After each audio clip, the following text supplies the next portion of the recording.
Hello everyone, today is a bit of an interesting one. So, I've done many things on and off camera. I've lived with things like iPhone 4S's, iPhone 5S's.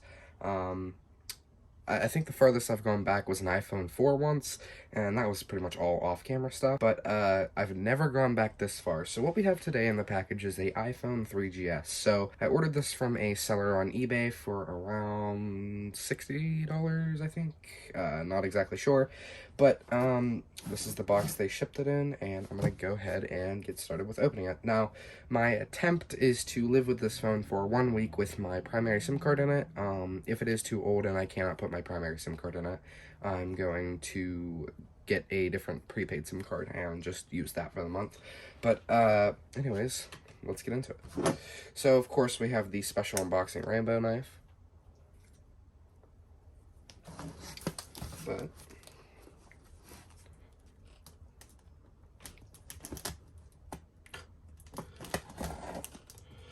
and then, of course, I put duct tape over the addresses to protect my identity along with the seller's identity.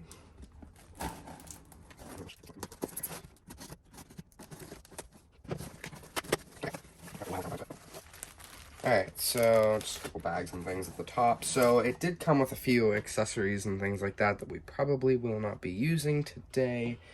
But, you know, good to have, of course. I'm just going to go ahead and set those to the side for now.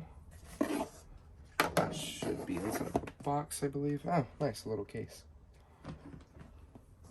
And our main product, which is the iPhone 3GS here. Now, the reason why I spent so much on this was specifically because I wanted the box.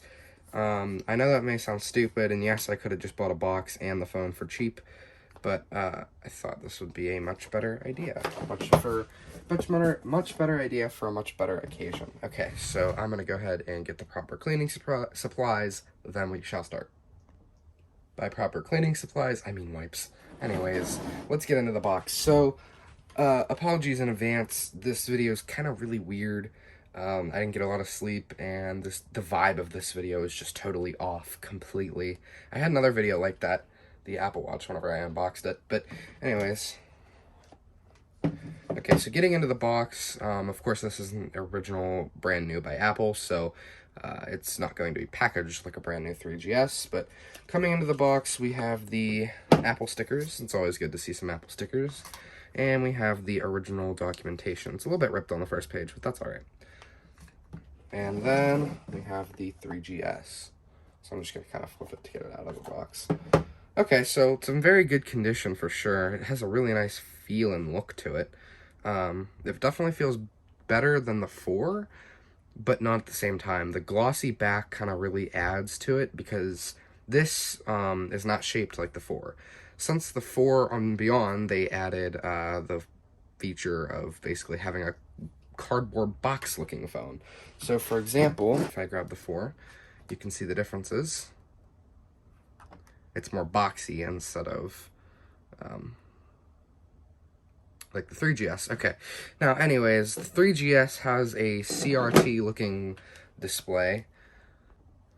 Anyways, we're not going to go ahead and power on the 4S yet. We're just going to go through the rest of the box here. Now, that's something I was excited for. So this Apple stickers and original documentation should be in here. They were at the top of the box, but that is okay. Okay, so there is nothing in here. Just want to go ahead and make sure to check, because sometimes the most random things are in the most random places, and that is okay. Alright, so the one thing that did come in the correct place was the original earphones. Now, these don't look opened or anything. Now, of course, I'm going to fully inspect them a little bit later on, but I'm really excited because I really wanted to use the original Apple EarPods with the iPhone 3GS, because these look much different than today's EarPods with like the lightning connector, or today's AirPods with the headphone jack. I've never had an actual original pair of those, so that kind of was exciting to me in the listing. Smaller things are better, I don't know. Anyways, getting into the 3GS, we're going to try to power it on here.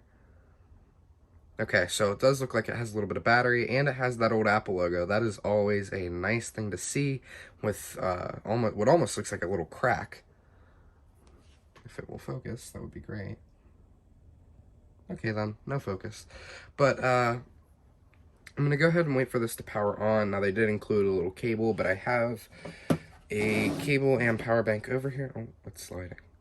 Okay, but I do have like a little power bank over here because I didn't want to mess with outlets or anything because of the way this table is, and yeah. So I'm going to wait for it to power on, and then we'll set it up. Okay, upon powering it on, I noticed that the old ringer switch, you guys got to see this, has a completely different logo, or image.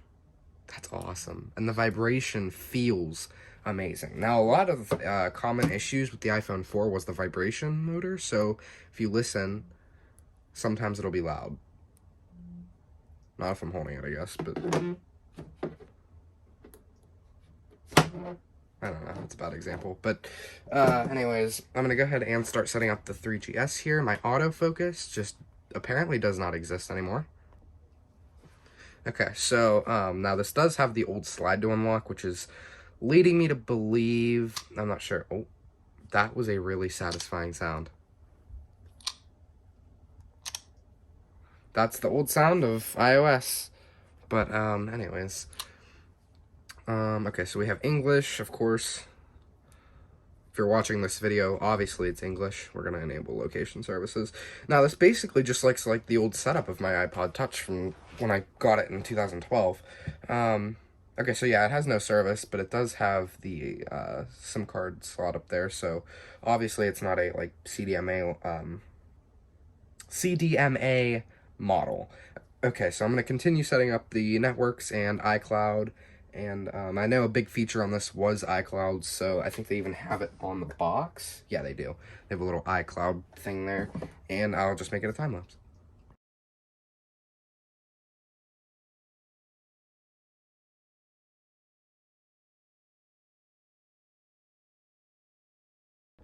Wow, okay guys, this is crazy. So, it's the exact iOS version that I wanted. So if we go into settings here, and general about version 5.1.1, that is the exact one I was trying to get on my one of my iPhone 4s. I kept saying I want an iPhone 3GS with iOS 5, so that's awesome. That's literally the exact model I wanted of the software. So that's perfect. And you can see, since it's not iOS 6, it's only using 0.2 gigabytes because software was tiny back then. And okay, this is awesome. So this is basically the stock wallpaper, stock home screen, whatever. Utilities, we have voice memos, we have the old Compass app, the old calculator app, contacts, which we're not going to get into because it's actually signed into my iCloud. We have the old stocks app, which is really cool. The home button feels nice to push too. And then camera. So this device does not feature a front-facing camera. So I don't know if it features digital zoom at all either. I don't think it does. Actually, the camera does not look half bad. And it does feature digital zoom. I'm going to say that's probably 5x just by looking at it. And what's funny is that the 3GS actually was the first ever iPhone to feature VGA style recording. So this is the first phone to ever offer video recording. So it doesn't look that bad either. It's not that bad. Now, looking at it in a little bit of like a darker aspect, it's a little, not so great. We have the Photos app, Messages app. Hey guys, really quickly, this is the iPhone 3GS video test. I'm currently editing this right now, but just to show you guys what it looks like in a little bit of a darker environment, which is really cool. This is going to be the old style Messages app because it's on iOS 5. Now, since it is new message, I should be able to perfectly do iMessage. iOS 5 was to introduce iMessage, and there we go, new iMessage test.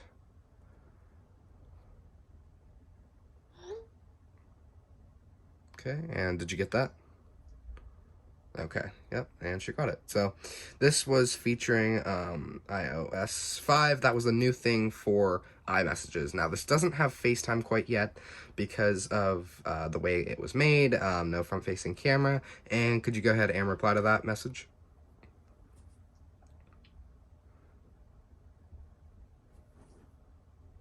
Okay, and of course we have our red receipts.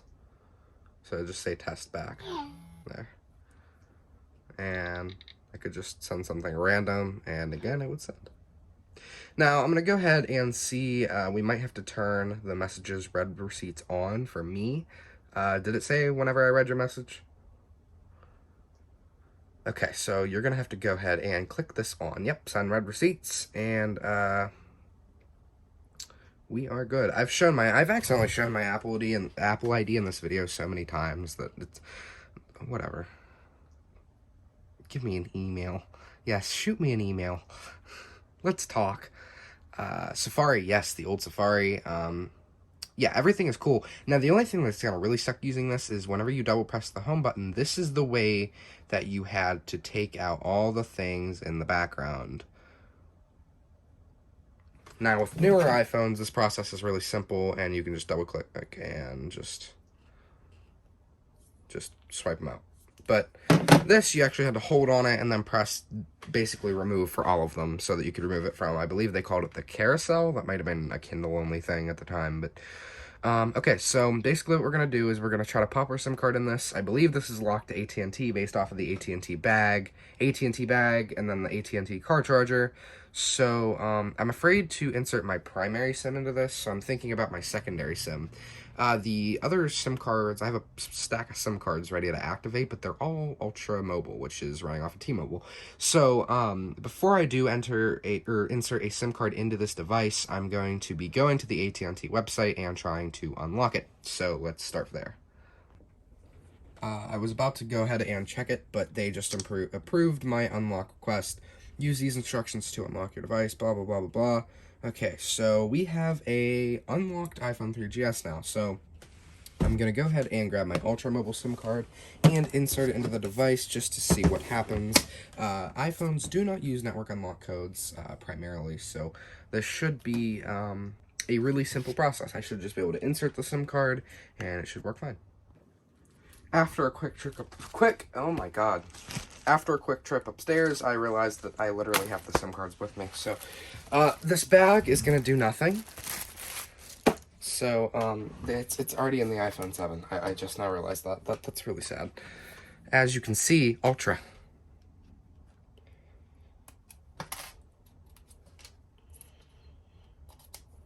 We might need some sort of an adapter, though. I'm not sure if this will use the ginormous SIM card size or just the smaller one. It looked like blackheads whenever that came out.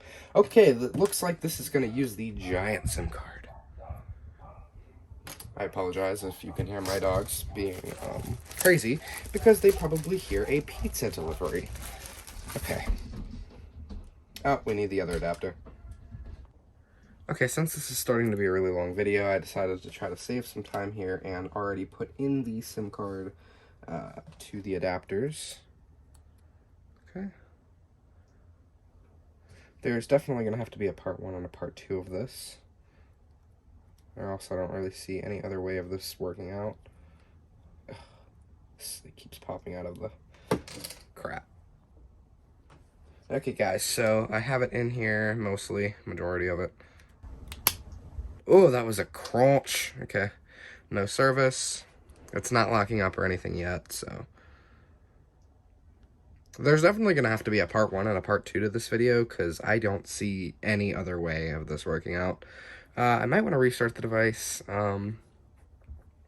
because, you know, I just got it unlocked. So I'm going to go ahead and do that. And then I'll turn it back on and see if it gets service. So it's been several hours now, and after a lot of SIM switching and adjusting with SIM cards, I finally got one to work. So this is what led me to make it work. So the Freedom Pop SIM card, that's what carrier this is with. This is no longer active, but it did show one service bar. So that led me to believe that there was not a hardware issue, and it was just a service tower issue. So more like there was no service towers in the area. So then I pulled out my Red Pocket mobile SIM card, which I get free with Freedom Pop. Freedom Pop basically, it's in the name, Freedom Pop, and they offer a free plan. No, it's not a government plan or anything. It's just, it's a literal free plan. And of course they make their money by, you know, ads on their site and stuff. But yeah, so now it works. So If I go into settings, I can go back to network, and you can see 3G, cellular data, data roaming, and I can even turn off my, yep, Red Pocket 3G. So what I am going to do is I'm going to bump up the plan on this whenever I leave tomorrow, but right now it's at 10 minutes of calling, 10 text messages, and 25 megabytes of data. So I'm going to have to go ahead and bump up that data a little bit, bump up the minutes a little bit. The texts I'm not so worried about because I have iMessages, but at least 100 or 200 texts. So, yeah. This concludes part one, because part one we didn't even start because a lot of things went kind of haywire. So, oh, I didn't even mess with the volume yet, but let's just make sure the buttons work. Okay, cool. I hate how that's lowercase, but okay, guys, come back for part two, and we'll actually start the challenge this time.